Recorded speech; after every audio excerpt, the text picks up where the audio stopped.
ভারত আমার ভারতবর্ষ স্বদেশ আমার স্বপ্ন গো, তোমাতে আমরা লোভিয়া জন্ম ধন্য হয়েছি ধন্য গো।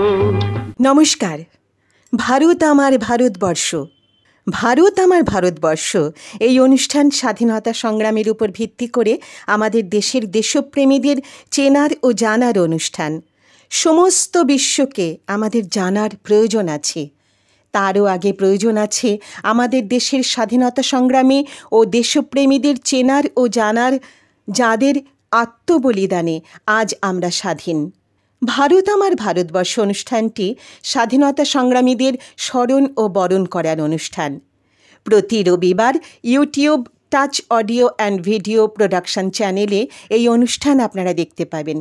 প্রতি রবিবার একটি করে পর্ব থাকবে স্বাধীনতা সংগ্রামীদের সংক্ষিপ্ত জীবনীর উপর, আমাদের দেশের ইতিহাস ও দেশপ্রেমীদের জীবনী জানতে।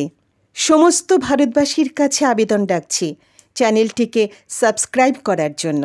আমাদের দেশের স্বাধীনতা সংগ্রামে অংশগ্রহণকারী বীর বিপ্লবী দেশপ্রেমী, যাদের সংগ্রামে, যাদের আত্মবলিদানে আমরা স্বাধীন, তাদের সবাইকে আমরা চিনি না, জানি না। সেই কারণে এখন থেকে এই অনুষ্ঠানে পরিচিত বিপ্লবীদের সাথে সাথে অপরিচিত, অর্থাৎ সেই অর্থে যাদের একেবারেই পরিচিতি নেই, সেই সমস্ত বীর সন্তানদেরও কথা বলবো। তাদের সংক্ষিপ্ত জীবনীও তুলে ধরব আপনাদের সামনে। ভালোই হয়েছে ঝঞ্ঝারো বায়ে, প্রলয়ের জটা পড়েছে ছড়ায়ে।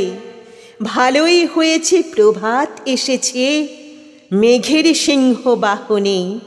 মিলনযজ্ঞে অগ্নি জ্বালাবে, বজ্র শিখারে দাহনে। বিপ্লবী শহীদ সুশীল দাশগুপ্ত। মৃত্যু হয়েছিল 1947-এর 2রা সেপ্টেম্বর। সাম্প্রদায়িক দাঙ্গা বন্ধ করার জন্যে শান্তি মিছিল পরিচালনা কার্যে উন্মত্ত দাঙ্গাকারীর ছুরিকাঘাতে মৃত্যুবরণ করেছিলেন। টাচ অডিও ভিডিও প্রোডাকশনসের পক্ষ থেকে এই বিপ্লবী শহীদকে জানাই আমাদের অন্তরের শ্রদ্ধা। ধন্যবাদ। ভারত আমার ভারতবর্ষ অনুষ্ঠানের পরবর্তী পর্ব আবার আপনাদের সামনে নিয়ে আসব আগামী রবিবার। চ্যানেলটিকে সাবস্ক্রাইব করার জন্য অনুরোধ জানিয়ে অনুষ্ঠান এখানেই শেষ করছি। ধন্যবাদ। ভারত আমার ভারতবর্ষ স্বদেশ আমার স্বপ্ন গো, তোমাতে আমরা লোভিয়া জন্ম ধন্য হয়েছি ধন্য গো।